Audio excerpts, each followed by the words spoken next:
Hello मेरे प्यारे बच्चों, में आर के सर मेरे इस चैनल आर के विद्यापीठ पर आप सभी का स्वागत करता हूं। इस वीडियो में आज जानेंगे कि एनटीपीसी जो 2024 का एग्जाम आने वाला है, इसके 3 महीने की जो रणनीति है सिलेक्शन वाली, बिल्कुल सिलेक्शन वाली रणनीति, वो मैं आपको आज आपकी इस क्लास में बताने वाला हूं। चलिए देखो, इस रणनीति को अगर आप लोग फॉलो करते हैं तो आपका सिलेक्शन कोई नहीं रोकेगा, लेकिन आप लोग कई सारी गलतियां करेंगे, मुझे पता है। उन गलतियों को आपको नहीं करना, क्योंकि आप अभी भी अगर वो गलतियां कर रहे हैं तो फिर आपका जो सिलेक्शन है वो नहीं हो सकता। इस बात को समझ जाना। तो कौन सी गलतियां आप लोग कर रहे होंगे, इस वीडियो में अपन को जानने को मिलेगा। आपको कौन सी किताबें हल करनी है, इस वीडियो में जानने को आपको मिलेगा। सारे के सारा बुक लिस्ट, टाइम टेबल, कितना समय, कितने घंटे, कौन से सब्जेक्ट को देना है, सारी बातें मैं आपको सिखाऊंगा, ठीक है ना। चलिए देखो, यहां से अगर मैं बात करूंगा, सबसे पहला सवाल ही आता है, क्या अभी भी सिलेक्शन हो सकता है क्या। सबसे पहला सवाल ये आता है, क्या अभी भी सिलेक्शन हो सकता है क्या। मैं इस सवाल का उत्तर दूंगा, हाँ बिल्कुल अभी भी सिलेक्शन हो सकता है। आपके हाथ से अभी भी कुछ नहीं गया, क्योंकि जिन बच्चों ने 2 महीने पहले अपनी स्टडी को स्टार्ट कर दिया था, उनकी भी अभी कोई उस लेवल की तैयारी नहीं है। इस बात को समझ जाना, ठीक है ना।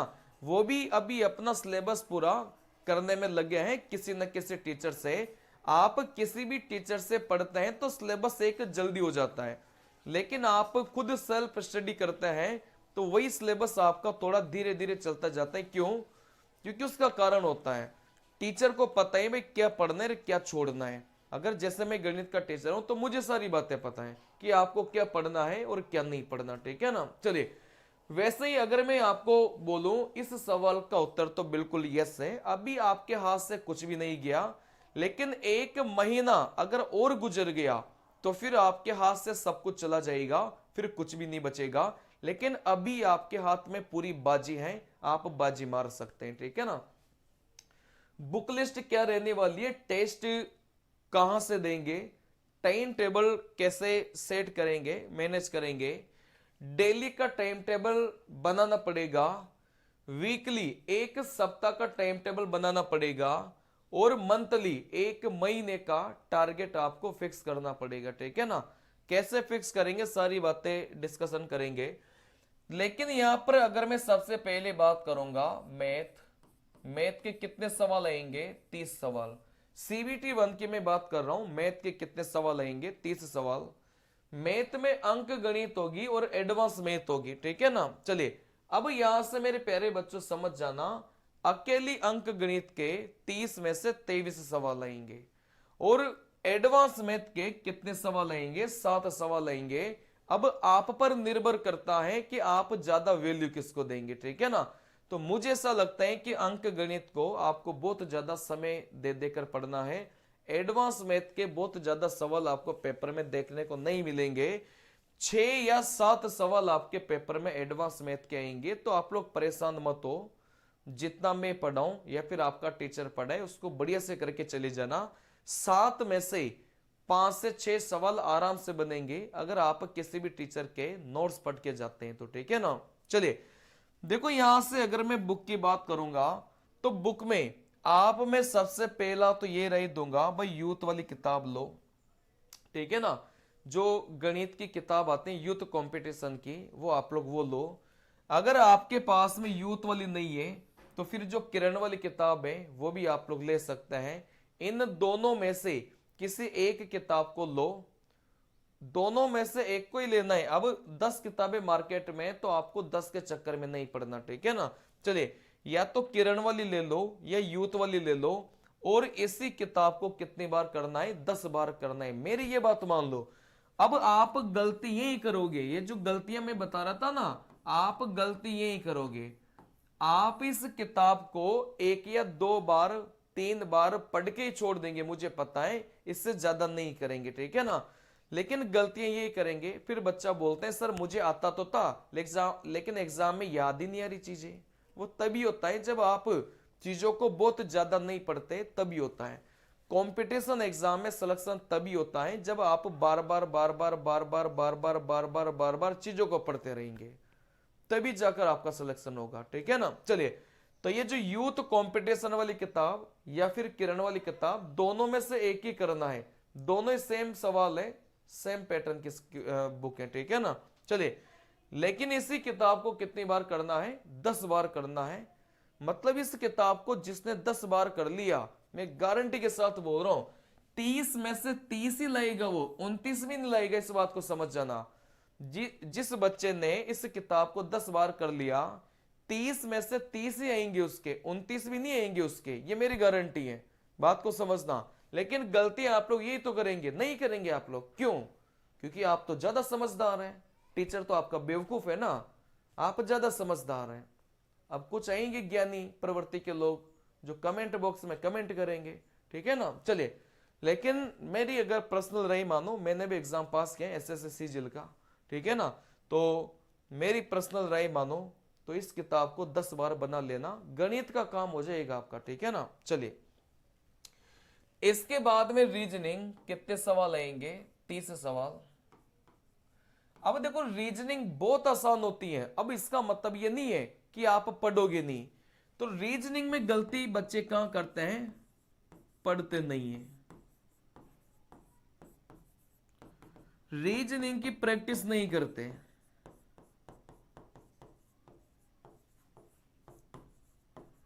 दूसरी गलती,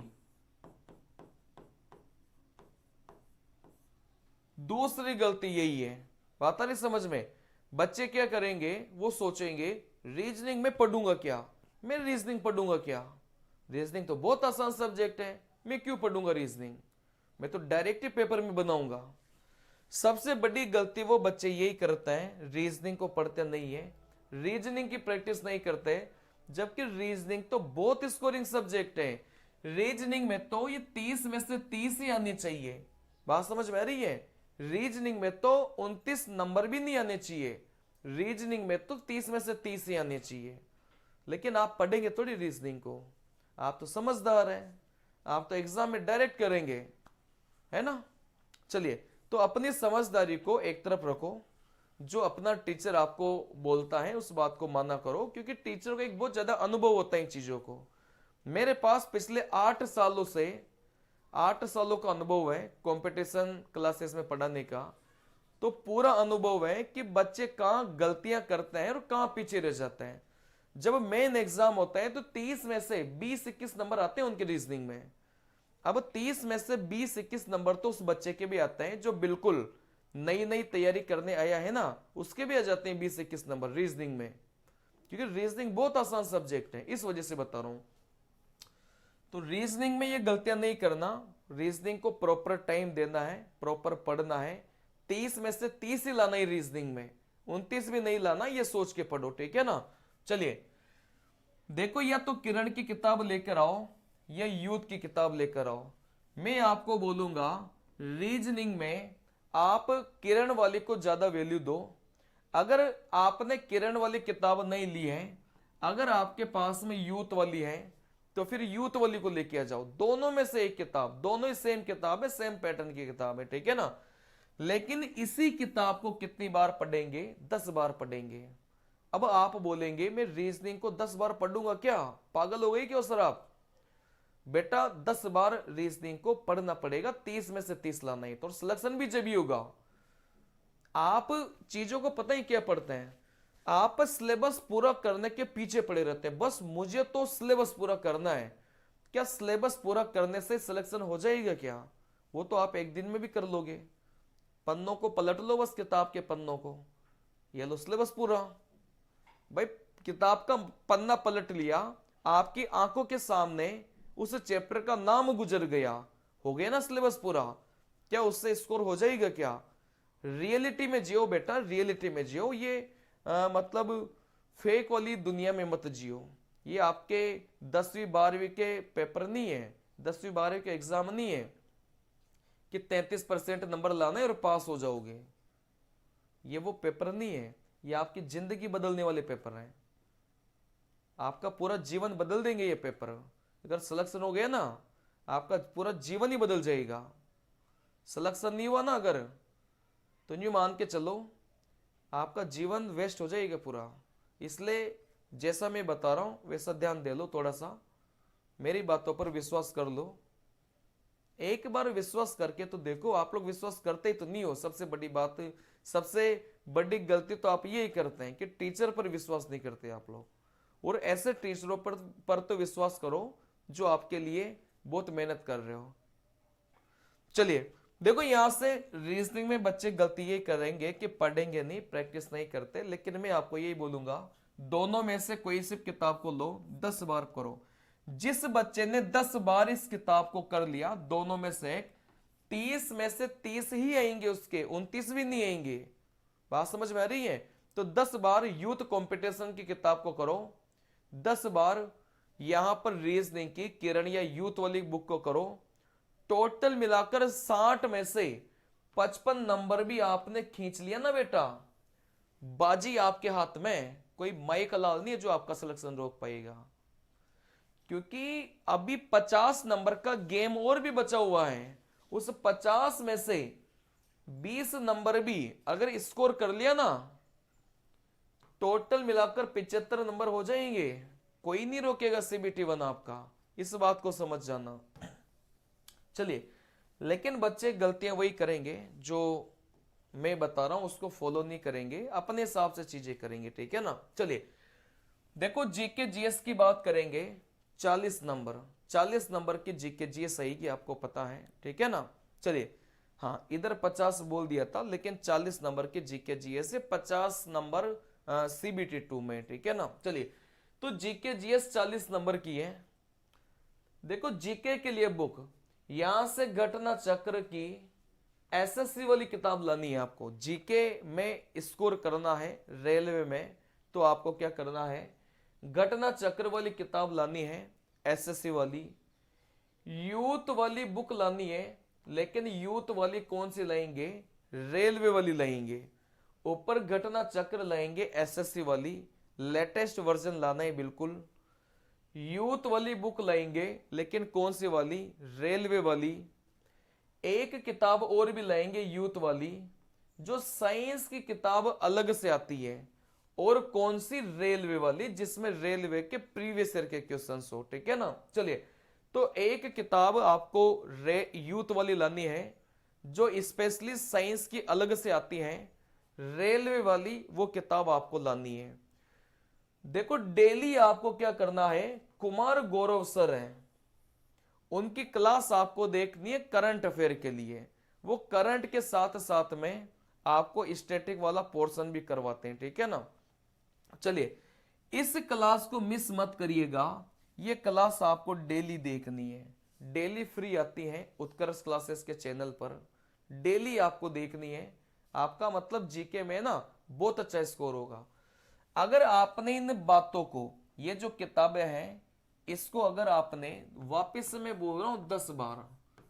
अब आप बोलेंगे गुरुजी 10 बार कैसे पढ़ूंगा मैं क्या मशीन हूं क्या जो 10 बार पढ़ूंगा? आपको शर्म ही नहीं आती गुरुजी, कुछ भी बोले जा रहे हो। बेटा एक बार पढ़ेंगे पसीने छूटेंगे, 2 बार पढ़ेंगे थोड़ा कम पसीना छूटेगा, तीसरी बार पढ़ेंगे थोड़ा और कम पसीना छूटेगा, चौथी बार ऐसे उंगलियों पर चीजें चलेगी, 5वीं बार ऐसे टिप्स पर चीजें चलेगी, 6वीं बार, 7वीं बार, 8वीं बार, 9वीं बार, 10वीं बार। जब 10वां टाइम आएगा ना, तब तो आप सोते सोते किताब के पन्ने पलटेंगे ना, उसमें भी रिवीजन हो जाएगा आपका। बात समझ में आ रही है?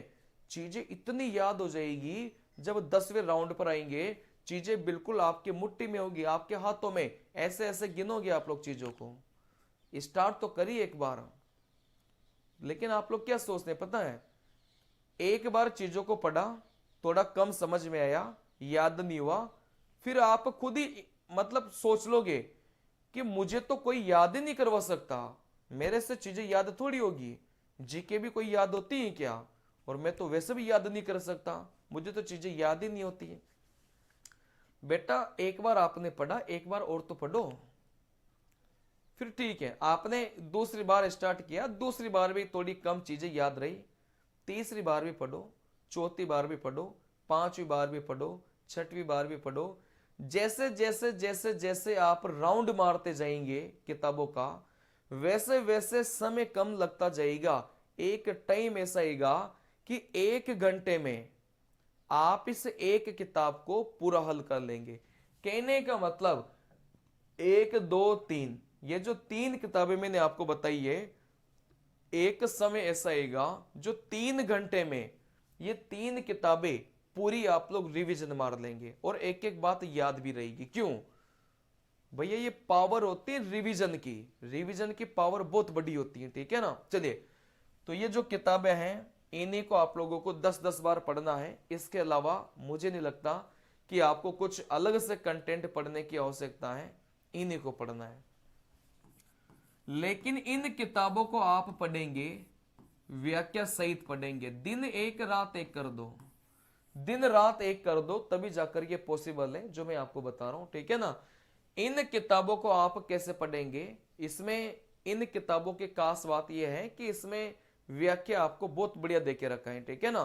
तो इन किताबों को आप कैसे पढ़ेंगे? व्याख्या समेत इनको पढ़ेंगे। चलिए, अब यहां से अगली बात करेंगे, टेस्ट कहां से देंगे? टेस्ट देंगे आप टेस्टबुक.com से। और वीक में कितने टेस्ट देंगे? 2 टेस्ट आप लोग वीक में देंगे। एक सप्ताह में 2 टेस्ट देने ही देने हैं। पहला टेस्ट आपको देना है बुधवार को, दूसरा टेस्ट आपको देना है रविवार को। पहला टेस्ट आपको देना है बुधवार को और अगला टेस्ट आपको देना है रविवार को, आपको देना है, ठीक है ना। चलिए, ये 2 टेस्ट आप वीक में जरूर देंगे। अपना जो सिलेबस है उसको पूरा होने का मतलब वेट मत करिएगा, ये 2 टेस्ट आपको देने ही देने ही वीक में, ठीक है ना। चलिए, अब यहां से आप कौन से सब्जेक्ट को कितना टाइम देना है, यहां से मैथ है, रीजनिंग है, जीके है, साइंस है और यहां पर करंट है। डेली के 4 घंटे आपके मैथ में जाने ही जाने चाहिए। डेली के 2 घंटे आपके रीजनिंग में जाने ही जाने चाहिए। डेली के 2 घंटे जीके में जाने ही जाने चाहिए। डेली के 2 घंटे आपके साइंस में जाने ही जाने चाहिए और डेली का 1 घंटा आपका करंट में जाना ही जाना चाहिए, ठीक है ना। टोटल मिलाकर 4, 2, 6, 2, 8, 2, 10, 1, 11, टोटल मिलाकर कितना घंटा हो गया? 11 घंटे हो गए। फिर आप लोग 1-2 घंटे अगर आप में और भी क्षमता है पढ़ने की, तो आप लोग 1-2 घंटे अपने हिसाब से थोड़ा सा मैनेज करिएगा। भाई, आप में 11 घंटे से ज्यादा पढ़ने की क्षमता है तो इनको अपने हिसाब से मैनेज करिएगा, लेकिन इतना तो पढ़ना ही है। ये तो कम से कम है, ये तो मैं आपको बता रहा हूं कम से कम। इसके बाद तो आपकी क्षमता है कि आप और कितना पढ़ते हैं, लेकिन कम से कम तो आपको 11 घंटे पढ़ना ही है। 4 घंटे हर दिन गणित में देना ही देना है। रीजनिंग में 2 घंटे हर दिन देना है। जीके साइंस में 2-2 घंटे आपको देना ही देना है। साइंस में आप लोग 3 घंटे भी दे सकते हैं, क्योंकि साइंस देखो, कोई सा भी कॉम्पिटिटिव एग्जाम देंगे ना तो साइंस आती है, बहुत अच्छी आती है। तो 11 की जगह आप लोग इसको 12 कर लो, क्योंकि 3 घंटे तो साइंस में आप 2 ही दो, ठीक है ना। चलिए, उसके अलावा करंट के लिए डेली का 1 घंटा सफिशिएंट है, 1 घंटे दो आराम से। टोटल मिलाकर 12 घंटे हैं, ये तो कम से कम देने ही देने हैं। इससे कम नहीं देना, इससे ज्यादा ही आपको देना है, ठीक है ना। चलिए, सबसे पहले तो अपने सिलेबस को समझो। सबसे पहले तो अपने सिलेबस को समझो, उसके बाद में पुराने सवालों के पैटर्न को समझो, उसके बाद में पुराने सवालों के पैटर्न को समझो। भाई, पुराने सवाल किस पैटर्न के थे वो आप लोग समझो।